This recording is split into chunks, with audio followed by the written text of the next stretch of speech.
Hello anime lover, स्वागत है मेरे चैनल पर। फाइनली आ चुका है जुजुत्सु काइसेन का सीजन 3 का एपिसोड 3। कमाल के एपिसोड्स 1 और 2 के बाद फाइनली जो एपिसोड 3 का वेट था वो खत्म हो चुका है। एंड जिन्होंने भी पिछले एपिसोड नहीं देखे, मैं चैप्टर 1 और चैप्टर 2 दोनों ही कवर करके रख चुका हूँ अपने चैनल पर, तो ज़रूर देख लेना।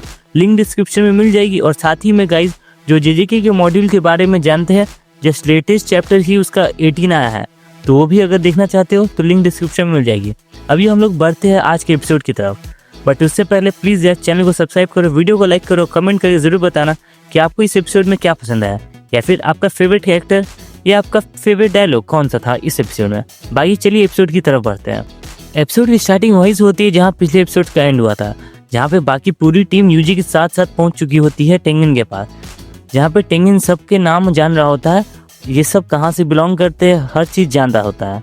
हाँ, यहाँ जेनिन से लोग आए हैं, यहाँ डेथ पेंडिंग वाले लोग भी है, सुगनर का वेसल भी है, जहाँ सबकी आंखें खुली की खुली रह जाती है। ये टेंगन है क्या, ये इंसान है? जहाँ पे टेंगन बोलता है ये हमारी पहली मीटिंग नहीं है, क्यों यूकी?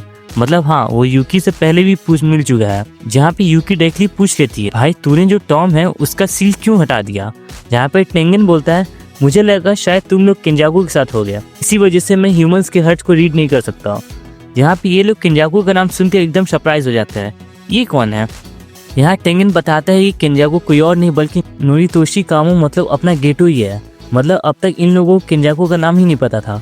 वो ब्रेन वाला जो कर्स है उसके बारे में ये लोग जानते नहीं थे। यहाँ पे टेंगन ये भी बताता है कि हाँ, ये वही बंदा है जो अभी गेटो की बॉडी के अंदर है। यहाँ पे यूजी पूछ लेता है, भाई तू ऐसा क्यों दिख रहा है हम लोगों को? जहाँ पे मेगुमी बोलता है, अरे यार ये बंदा गलत टाइम पे गलत सवाल पूछ लेता है। यहाँ टेंगन बोलता है कि मैं इमोर्टल हूँ लेकिन मैं एजलेस नहीं हूँ, मेरी एज बढ़ती है, मैं 500 साल का हो चुका हूँ, अब मैं ऐसा ही दिखता हूँ, क्या करूँ?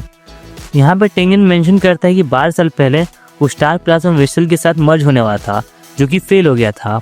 ये वही टाइम था जब टोजी ने आके गेटो और गोजर के साथ हुए फाइट को अंजाम दिया था, टेंगन के वेसल को मार दिया था। इस वजह से उसकी एज बढ़ती रही और वो खुद भी फेड होता रहा। वो पूछता है, क्या सच में मेरे लिए कोई और स्टार प्लाज्मा वेसल नहीं है? जहाँ पे मेगुमी और यूटा बोलते हैं, भाई हम लोग यहाँ किंजाकू के प्लान के बारे में जानने आए थे और प्रिजन मिल को कैसे खोला जा सकते है उसके बारे में। यूजी मुड़ के देखता है तो गेट गायब हो रहा होता है। उसके बाद टेंगन बोलता है, हाँ मैं तुम्हें बता सकता हूँ, लेकिन एक कंडीशन है। कंडीशन ये होती है कि यूटा, यूकी और चोज़र, इन तीनों में से कोई यहाँ रुकेगा टेंगन को गार्ड करने के लिए। यूटा सोचता है, गार्ड क्यों, तुम तो इमोर्टल हो। माकी बोलती है, अच्छा तो तुम दोबारा सील्ड होने से डर रहे हो। यूकी पूछती है, गार्ड्स क्यों चाहिए और कितने टाइम के लिए? फिर हम टेंगन के पास देखते हैं, एनिमेशन आता है और लिखा होता है, पहले किंजाकू के पर्पस के बारे में बात होगी। किंजाकू इंसानियत को फोर्स कर रहा है इवॉल्व होने के लिए पूरे जापान में। उसका मेन गोल है ह्यूमैनिटी को इवोल्यूशन पूरे जापान में।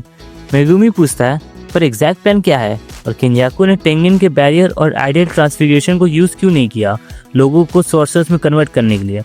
टेंगन एक्सप्लेन करता है कि कर्स एनर्जी मैक्सिमम उजुमुकी के थ्रू रिफाइन होती है, लेकिन इंडिविजुअलिटी एनहांस करनी काफ़ी मुश्किल होती है। किंजाकू ने ह्यूमैनिटी और टेंगन को यूज़ करके एक मिक्स क्रिएट करने का कोशिश की है। पहले सिर्फ स्टार प्लाज्मा वेसल सी टेंगन के साथ मिक्स हो सकते थे, पर अब ये रूल नहीं रहा। जोजो पूछता है, फिर उसने इतने लोगों को कैसे मिक्स कर दिया? टेंगन बोलता है, क्या तुम लोग सच में सोचते हो कि जो तुम्हारे साथ सामने खड़ा है वो मैं ही हूँ? मेरी सोल चारों तरफ एग्जिस्ट करती है, हेवन और अर्थ उसके लिए एक ही सेंस में आते हैं। टेंगन बोलता है, जो भी मेरे साथ मिक्स होगा वो सॉर्सरी को भी सरपास कर जाएगा, पर अगर ह्यूमैनिटी इवॉल्व हुई और कोई एक भी आउट ऑफ कंट्रोल हो गया तो दुनिया ख़त्म हो जाएगी। टोक्यो जैसा हाल पूरी दुनिया में हो जाएगा। यूजी पूछता है, पर वो ऐसा क्यों कर रहा है? टेंगन बोलता है, मुझे नहीं पता, मैं ह्यूमन हर्ट समझ ही नहीं पाता। माकी बोलती है, अगर तुमने मना कर दिया तो किंजाकू कुछ नहीं कर पाएगा। टेंगन बोलता है, यही तो प्रॉब्लम है, इवोल्यूशन के बाद मैं कर्सेस के और पास आ गया हूँ, अब मैं कर्स स्पिरिट मैनिपुलेशन का वैलिड टारगेट हूँ। अगर किंजाकू ने कॉन्टैक्ट बना लिया तो वो टेंगन को एब्जॉर्ब कर सकता है, इसीलिए टेंगन को गार्ड चाहिए। किंजाकू बैरियर टेक्निक्स भी यूज़ कर सकता है, इसलिए टेंगन को नहीं पता कब ये जगह रिवील हो जाए। यूकी पूछती है, किंजाकू अभी क्यों कर रहा है? टेंगन एक्सप्लेन करता है, स्टार प्लाज्मा वेसल 6 साइज और टेंगन सब कनेक्टेड है। किंजाकू 2 बार 6 साइज यूजर्स से हार चुका है, इसलिए वो किलिंग से सीलिंग पे शिफ्ट हो गया है और प्रिज्म रेन यूज़ किया। 12 साल पहले तोजी जेनिन ने इंटरफेयर किया, जो हेविली रेस्ट्रिक्टेड और कर्स एनर्जी से अलग था। उसने वेसल को मार दिया। गेटो जिसके पास कर्व स्पीड मैनिपुलेशन थी बाद में किंजाकू के हाथ आ गया। मेगुमी पूछता है कलिंग गेम क्यों हो रहा है। टेंगिन बताता है कि ये मर्जर की प्रिपरेशन के लिए कलिंग गेम के थ्रू कर्स एनर्जी यूज करके रिचुअल परफॉर्म होगा जिससे पूरे जापान में ह्यूमन इवोल्यूशन होगा। रूल्स इसलिए ऐड किए गए हैं ताकि किंजाकू अकेले एडमी ना रहे। गेम तब तक चलेगा जब तक या तो सारे प्लेयर्स मर ना जाए या पार्टिसिपेट करने से मना करके मर ना जाए। प्लेयर्स को 19 दिन के अंदर कॉलोनीज में एंटर करना होगा। 100 पॉइंट्स कलेक्ट करने होंगे और रूल्स बनाने होंगे। यूटा बोलता है कि एक रूल ऐड करना होगा जिससे प्लेयर्स विड्रॉ कर सकें सुमिगी को बचाने के लिए। गोजो को फ्री करना भी ज़रूरी है। मेगुमी मानता है कि गोजो खुद सब ठीक कर देगा। गोल सेट होता है, रूल ऐड करना और गोजो साटोरू को फ्री करना। चोजो यूकी रुकने के लिए रेडी हो जाते हैं। चोजो बोलता है कि इससे वो अपने भाइयों को भी बचा पाएगा। यूकी बोलती है उसके पास भी टेंगन से डिस्कस करने के लिए काफ़ी कुछ है। टेंगन उन्हें थैंक्स बोलता है और एक नया दूसरा प्रिज्म रेम टाइप का ऑब्जेक्ट देता है जो कि बैकडोर होता है प्रिज्म रेम का। बैकडोर से सील खुल सकती है पर फ्रंट का ओनर किंजाकू ही उसे ओपन कर सकता है। इसके लिए या तो इन्वर्टेड स्पेयर ऑफ हेवन चाहिए होगा या ब्लैक रोप। दोनों ही गोजो ने डिस्ट्रॉय कर दिया है। यूजी और मेगुमी गुस्सा हो जाते हैं। यूटा बताता है कि ब्लैक रोप अफ्रीका में था और इसी वजह से वो बाहर गया था।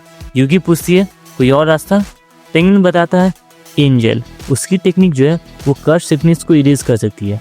उसका नाम हाना क्रूसा है। कॉलोनीज का पूरा मैप दिखाया जाता है। 10 कॉलोनीज पूरे जापान में। रिचुअल का टाइम गेम पे डिपेंड करता है। 2 मंथ्स काफ़ी हो सकते हैं। आज 9 नवंबर है। प्लेयर्स 1 नवंबर को अवेकन हुए थे, मतलब उनके पास लगभग 10 दिन और 15 घंटे हैं। जो पार्टिसिपेट नहीं करेगा वो मारा जाएगा। ये आइडियल कन्फिगरेशन के थ्रू हो रहा है। शोको ने एनालाइज किया है और मियाकी कंफर्म करती है। जिनके पास टेक्निक नहीं है उनके लिए रिस्क नहीं है। पांडा के बारे में भी बात होती है। रेगुलर लोग जो बैरियर के अंदर थे उनके पास बाहर जाने का चांस होगा। सिर्फ वही लोग काउंट होंगे जो अपनी फ्री विल से एंटर करेंगे। गेम मास्टर के बारे में पूछा जाता है। टेंगन बताता है हर प्लेयर के साथ एक शिकिगामी होगा होगाने। वो इंटरफेस है, गेम मास्टर नहीं। रूल्स डायरेक्टली ऐड या रिमूव नहीं हो सकते, इनडायरेक्ट वे में ढूंढना पड़ेगा। गेम अनफेयर लगता है पर फेयरनेस एक्सपेक्ट की जा सकती है। यूजी बोलता है तो मतलब लोगों को मारना पड़ेगा। मेगुमी के पास आइडिया होता है। प्लान फाइनल होता है। यूकी और चोजो टेंगन को प्रोटेक्ट करेंगे। माकी जेनिन क्लैन जाएगी, कर्व शूट्स रिकवर करेगी। मेगुमी जेनिन क्लैन का हेड बन चुका होता है। पांडा को ढूंढने जाएगा। यूटा कलिंग गेम ज्वाइन करेगा इन्फॉर्मेशन कलेक्ट करने के लिए। बैरी के अंदर सिग्नल्स कट हो सकते हैं इसलिए कांटेक्ट मुश्किल होगा। यूजी को याद आता है जब उसने यूटा से कहा था अगर सुकना कंट्रोल ले तो उसे मार देना। सब अपना काम बांट लेते हैं। चोजो इमोशनल हो जाता है जब यूजी उसे थैंक यू बोलता है। फिर सीन शिफ्ट होता है ताकाबा का। वो थिएटर में परफॉर्म करता है। फिर मैनेजर उसे डांटता है। ताकाबा 35 साल का होता है। मैनेजर कहता है बूमर्स का यहाँ कोई काम नहीं। एक बंदा केन बोलता है 2 टाइप के लोग पॉपुलर रहते हैं, जो हमेशा फ़नी होते हैं और जो बिलीव करते हैं कि वो हमेशा फ़नी रह सकते हैं। बताओ तुम कौन हो। ताकाबा कंफ्यूज हो जाता है। 50-50, 70-30 और यहीं एपिसोड एंड हो जाता है। भाई मामला काफ़ी सीरियस हो चुका है।